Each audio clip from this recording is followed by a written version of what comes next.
Hello Pro Guides family, my name is Dan, and in today's video, we're going to cover 10 essential concepts that you need to know as an offlaner. Be sure to pay attention, as these tips are really going to have an impact in your games if you apply them. Today's question of the day is, how do you react to people who ask to trade commends? I'm all for it if you commend me first, otherwise I won't trust you. Right off the bat for number one, we have manipulating where the first wave meets. This is at number one because it comes first chronologically in game. If nobody on either team blocks waves, the offlane creeps will meet the safe lane creeps right around the bend, close to the enemy tier 1 tower. If you're a mid player, you're very used to blocking creep waves, so should we be blocking creeps in our offlane too? Yes and no, but mostly no. It's kind of a rock, paper, scissors scenario. If you block your creeps and the safe lane blocks their creeps, we're in the same position as nobody blocking at all. If we block and safe lane doesn't, we get a small advantage in lane position. If safe lane blocks and you don't, the wave ends up under their tower, which is good. We want that. It's tricky to last hit under tower, although not that tricky if you watched our previous video.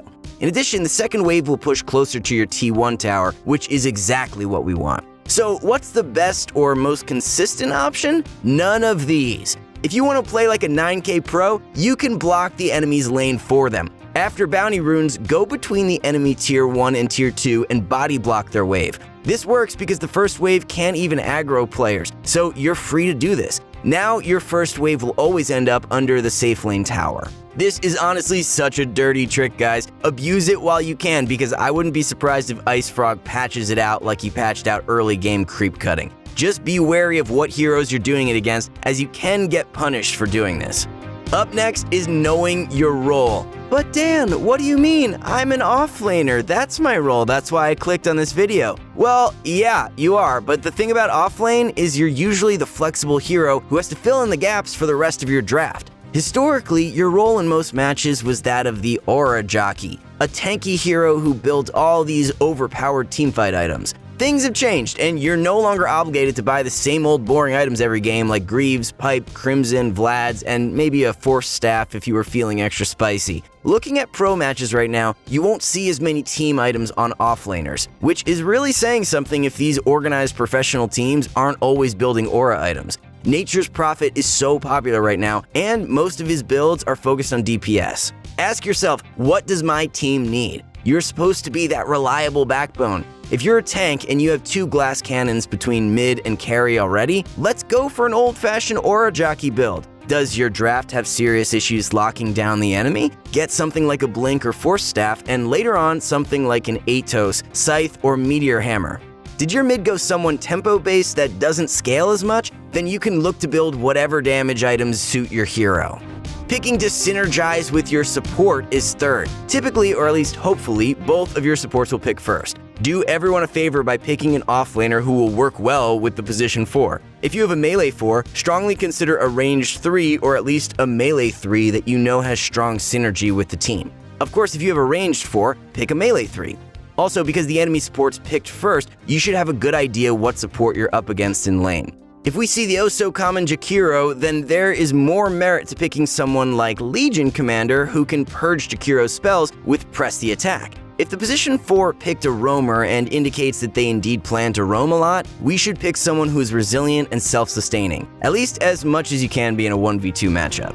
And number 4 is knowing when to go solo. Trigger warning for old school players. Way back in the day, it was the standard to be a solo offlaner against a tri-lane. People didn't even call it the offlane, they called it the suicide lane. That's how bad it was. Thankfully, those days are long gone, and the meta is primarily 2v2 lanes. But there are still some games where you'll have to or should look to go solo, against a very weak enemy lane that you don't have much kill potential on, for example. Or maybe your team wants to tri-lane because they will lose the standard 2v2, but with adding another support, the whole dynamic of the lane will be changed for the better. Some offlane picks like Sand King are so stable with a well-rounded kit of wave clear and escape that they can thrive 1v2. Or for our lower MMR friends, you probably just have a jungler and you have to go solo out of necessity. Make the best out of it, play for experience and not last hits. For number 5, we have shutting down the enemy carry. Okay, maybe you can't shut them down all the way because that relies on the enemy's mistakes more than anything, but it's the type of mindset that you should be in. If you watched our carry video, you know that a carry's time is money. Your time is not at such a premium. That means anything you can do to waste their time is a net advantage for you. Think about it like this. Your first item might be a Vanguard. Theirs is a Battle Fury. Your item is going to help you live. Theirs will help them farm. If you can slow down the carry, even if you're slowing down yourself at the same time, that's great. The Battle Fury being slowed down is a much bigger deal than your Vanguard. For example, if you can kill the carry but end up dying to the support right after. So what? That's fine. We'll take that 1-for-1 trade. This mindset of shutting them down should manifest itself in your starting items. Lots of regen for prolonged trades, early items like Bracer, Wand, Boots, or whatever you think you need to make the enemy carry hate this lane. Halfway there, number 6, keeping your levels up. Remember, what makes an offlaner is their reliance on levels, not farm, to be effective. So if you're in a hard lane and can't get that many last hits, you'll at least be getting XP, which is great for you. XP range is 1500 units. You can hold Alt over the level circle on your hero portrait to see what that range looks like. Always try to play within that circle. Denies are nowhere near as painful for you as they used to be. You still get half XP from a denied creep, but you must still be in range. XP is king, even more so than your life. An offlaner who is level 5 with 0 deaths is probably going to do less than an offlaner with level 7 and 2 deaths. Don't fear death, fear being out of XP range. For number 7, we have taking over the dead lane. In most games, there will be one lane at some point that you just have no vision over. The enemy cleared out the towers in that lane, so you have no TP access points. It's scary to go there. This is the dead lane. We can either give up the dead lane and only come back there to defend threats to high ground, or we can sit one hero, usually you, to soak up all that valuable farm. Why you? Well, your mid and carry are known as the position 1 and 2 because they have higher farm priority than you. They want the safer places to farm for themselves. A lot of position 3 heroes are perfectly suited for this task anyway. Underlord, Pangolier, Nature's Prophet, and Centaur are some examples of heroes who are more than capable of doing this job with their wave clear, mobility, or tankiness. Just make sure that you aren't spending all your time there. Your goal is to push it out because it's dangerous. You should be willing to take that risk, but look to join the team afterwards. Coming in hot at number 8 is controlling the enemy pull.